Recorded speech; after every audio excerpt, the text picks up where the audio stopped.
नमस्कार मित्रों, स्वागत है आपका संस्कृत क्लासेज बाय हरलाल सिंह गोदारा में। आपका बिल्कुल थोड़ा सा समय लूँगा। इस वीडियो को आप ध्यानपूर्वक देखना।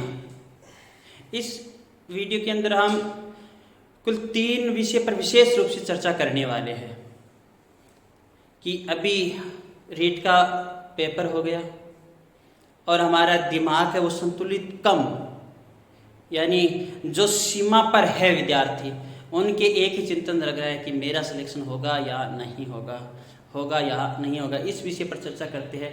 देखते 3 विषय पर कौन कौन से पर चर्चा हम करने वाले हैं। पहली चर्चा तो हम करने वाले हैं रीड डाउटफुल क्वेश्चन। अब एक प्रश्न ये उठता है, एक प्रश्न सभी विद्यार्थियों के दिमाग में ये भर गया कि कई कोचिंग सेंटर वाले अपनी अपनी की जारी करते हैं, उनमें कई डाउटफुल क्वेश्चन है तो उनका सही आंसर क्या होगा। तो देखिए, आपको सबसे पहले डाउटफुल क्वेश्चनों के बारे में इतनी ज़्यादा चिंता करने वाली बात नहीं है। जैसे ही माध्यमिक शिक्षा बोर्ड की जारी करेगा, ऑब्जेक्शन मांगेगा, तो आपको डाउटफुल क्वेश्चनों पर जो ऑब्जेक्शन लगाने हैं वो मिल जाएंगे।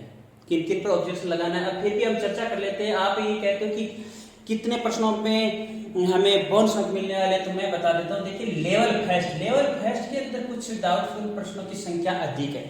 लेवल टू के अंदर अधिक डाउटफुल वाले क्वेश्चन नहीं है।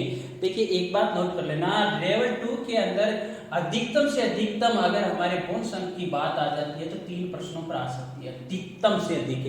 और जबकि लेवल जो फर्स्ट है वहां डाउटफुल प्रश्नों की संख्या तो 7-8 है, 8 प्रश्न है वो डाउटफुल है।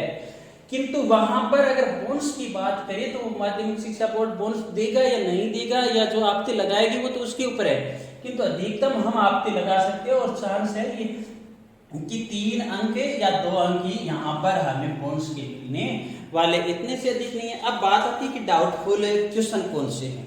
तो देखिए, लेवल फर्स्ट के अंदर जो डाउटफुल क्वेश्चनों की बात चल रही है, मैं अधिक नहीं लेने वाला हूँ, आपका समय थोड़ा सा कम सही समय के अंदर बता रहा हूँ। जो एक 0.4 × 0.2 बराबर 0.08 वाला है, तो उसके अंदर देखिए क्वेश्चन के अंदर आपका राइट आंसर होने वाला है ग्राफ और पेपर, क्योंकि ये हमारा आया हुआ क्वेश्चन है CTET 2019 के अंदर पेपर में, तो उसमें ग्राफ पेपर को माना है। ये डाउट वाला है तो यहाँ पर कोई बोनस वाली बात नहीं है। अब हम साइकोलॉजी में जैसे चलते हैं तो बाल्यावस्था के दौरान जो सीखने वाला प्रश्न आ रहा है उसके अंदर अधिक से अधिक हम कहते हैं तो अधिक विद्वानों का मत है वो तरक पड़ जाता है। उसके बाद में हम जो बात करते हैं कि जैव विविधता से संबंधित हमारा प्रश्न आया है, उसके अंदर कोई विशेष डाउटफुल वाला नहीं है, जिसके अंदर RH हेविटेकर है वो सही उत्तर है। इसके बाद में एक आपका प्रश्न जो आ रहा है मनुष्य, यानी हिंदी भाषा के अंदर आया हुआ है मनुष्य अंग। तो देखिए, हिंदी भाषा के मुख्य अंग जरूर होते हैं, मनुष्य अंग नहीं होते। तो यहाँ पर अशुद्धि के कारण यहाँ पर बोनस अंक मिलने वाला है। अब एक रोग वंशानुगतता, वो भी एक डाउटफुल क्वेश्चन ही हम कह सकते हैं। खेल कूद विधि का सिद्धांत, वो भी डाउटफुल क्वेश्चन है। अब सिलेबस से जो बाहर का प्रश्न आया था, ये बेलन का वक्र पृष्ठ का क्षेत्रफल, तो ये सिलेबस से बाहर है, इस पे आपको बोनस अंक मिल सकता है। यानी जो आपका प्रश्न आ रहा है ये वक्र पृष्ठ वाला, वक्र जो पृष्ठ का क्षेत्रफल है वो ज्ञात करने वाला जो प्रश्न आ रहा है, यहाँ बोनस अंक का चांस है अधिक से अधिक। एक विद्यार्थी और अध्यापक अनुपात का क्वेश्चन आया है, तो यहाँ पर अधिक डाउट वाली बात नहीं है। हम ऑप्शनों पर जाते हैं तो 30-1 वाला अधिक चांस, अधिक से अधिक सही हो रहा है। उसके बाद तिहाड़ जेल लेवल 2 के अंदर बात आती है तो वहां पर गोपाल सिंह भी आते हैं। एक हिंदी के अंदर जो बुलेटिन बोर्ड वाला आया हुआ प्रश्न, वो अब एक सबसे अहम क्वेश्चन आया। देखिए, एक खाद्य श्रृंखला के अंदर चूहा कौन सा उपभोक्ता है, प्रथम है, द्वितीयक है, तृतीयक है। तो यहाँ छोटी जो कक्षा 6, 7, 8 की पुस्तकें है वहां पर इसको द्वितीयक उपभोक्ता माना गया है, सेकंड द्वितीयक माना गया है, जबकि ऊपर की बड़ी पुस्तकों के अंदर इसको प्रथम उपभोक्ता माना गया है। तो ये प्रश्न आप अच्छी तरह डिलीट करवा सकते हो। तो ये थी हमारी डाउटफुल क्वेश्चनों पर चर्चा विशेष। अब अगली बात हमारी, जैसे हम चलते हैं, कुछ और डाउटफुल क्वेश्चन है उनको आपको सप्रमाण बता देंगे। रीट की कट ऑफ की चर्चा चलते हैं। चलो ये रीट की कट ऑफ की चर्चा हम अंत में करते हैं। अब मेरे पास एक दो कमेंट आए कि काउंसलिंग में आवश्यक डॉक्यूमेंट क्या क्या चाहिए, हमें कौन कौन से डॉक्यूमेंट तैयार रखने चाहिए कि जिनका यानी विद्यार्थियों का अच्छा पेपर हुआ है तो 100% है उनकी काउंसलिंग भी होगी। और आपका डॉक्यूमेंट वेरिफिकेशन 2-3 जगह होता है। अंतिम वेरिफिकेशन आपको जो विद्यालय मिलेगा उस विद्यालय में होगा। तो उसके लिए आवश्यक दस्तावेज देखिए, एक तो एप्लीकेशन फॉर्म आपने जो भरा पहले उसका प्रिंट, दूसरी बात एप्लीकेशन फॉर्म के प्रिंट के साथ आपके प्रवेश पत्र की कॉपी भी आपको रखनी है क्योंकि रोल नंबर की आवश्यकता।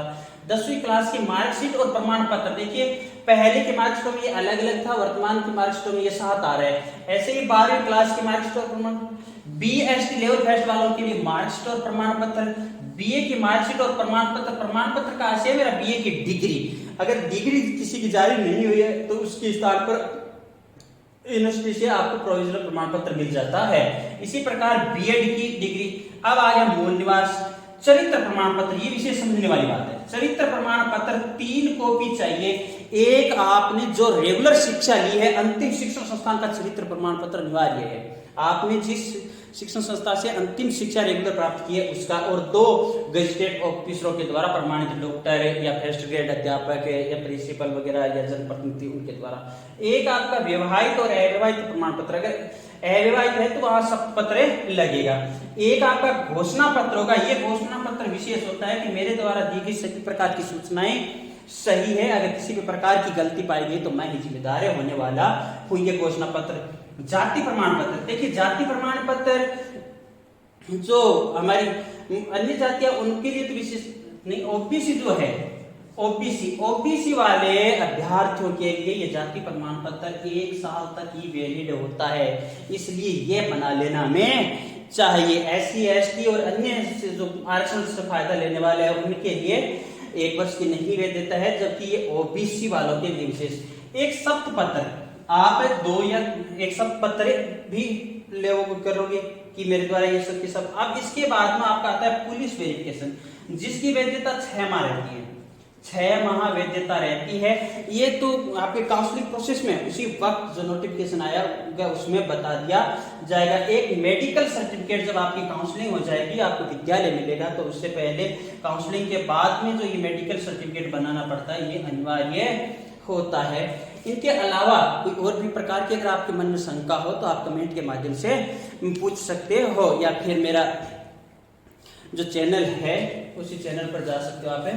अब बात आती है कि भाई ये तैयार कौन रखे, रीट की कट ऑफ, सबसे महत्वपूर्ण बात आ रही है रीट की कट ऑफ। इससे पहले मैं आपको बता देता हूं, मैंने कहा 1 नवंबर से 2nd ग्रेड यूट्यूब के ऊपर, 1 नवंबर से 2nd ग्रेड यूट्यूब के अंदर ही जीके के पेपर की तैयारी इसी यूट्यूब प्लेटफॉर्म पर करवाई जाएगी।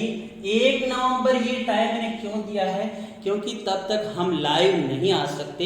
लाइव आने के लिए कुछ आवश्यकता होती है, वो अभी तक क्राइटेरिया पूर्ण नहीं करवाया है, इसलिए आप वो क्राइटेरिया पूर्ण करवाने में पूर्ण सहयोग करोगे। आप अधिक से अधिक इस वीडियो को लाइक शेयर और चैनल को सब्सक्राइब जरूर करना। ठीक है, अगली चीज हम देखते हैं कट ऑफ। अब भाई कट ऑफ एक इतना विशेष पेचीदा विषय बन चुका है, कट ऑफ बहुत ही पेचीदा विषय बन चुका है कि भाई ये हमारे 30,000 31,000 की जो भर्ती है, 31,000 प्लस कुछ भी हो सकता है, 5,000 या 10,000, इसकी भर्ती के अंदर न तो अभी तक कोई विश्व की सीटों का मालूम है कितनी वैकेंसी आएगी, या फिर ये भी नहीं कह सकते कितनी। तो सभी के लिए मैं यही कह रहा हूं कट ऑफ देखिए, आप जनरल की बात करते हो तो जनरल के जिस अभ्यर्थी के किसी भी विषय हो चाहे सभी विषय की बात है, 115 से 125 बन रहे हैं, उसको तैयार रहना चाहिए। ओबीसी, यही बात ओबीसी जनरल और एमपीसी वालों तीनों चारों के लिए यही है। अब एससी और एसटी की बात कर लेते हैं। एससी और एसटी के अंदर जिनके मान लो 105 से 110 के बीच है, वो सेट स्कोर के अंदर है, 105 से 130, और यही हम लगभग एसटी के अंदर कर लेते हैं, इतना ही तकरीबन। अब महिलाओं का थोड़ा बहुत अंतर रहता है, इससे अधिक कोई अंतर रहने वाला है। आप एक विशेष बात सुन लीजिए, आपका पेपर जैसा हुआ हो गया, अब चिंता करने से कुछ भी नहीं बढ़ने वाला है। अब हम केवल एक ही कार्य कर सकते हैं, एक कार्य ये कर सकते हैं कि आगे का अध्ययन, वो भी पूर्ण मेहनत से एक मन में आग लगाएंगे हम। वो आग ऐसी आग होनी चाहिए कि जैसी अगली वैकेंसी आपकी सेकंड ग्रेड है, आपकी फर्स्ट ग्रेड है, आपकी जो भी अन्य ग्राम सेवक वगैरह की है, उसमें आपको ही टॉप बनना है, उसमें आपको ही टॉप बनना है, आपका 100% आपको सिलेक्शन है करवाना। ऐसी एक आग लगाइए, उस आग के तहत आप सही रणनीति से पढ़िए। रणनीति वही होनी चाहिए, अधिकतर पाठ्य पुस्तकें 6 से 12 तक की पाठ्य पुस्तकें आप अधिक से अधिक पढ़िए।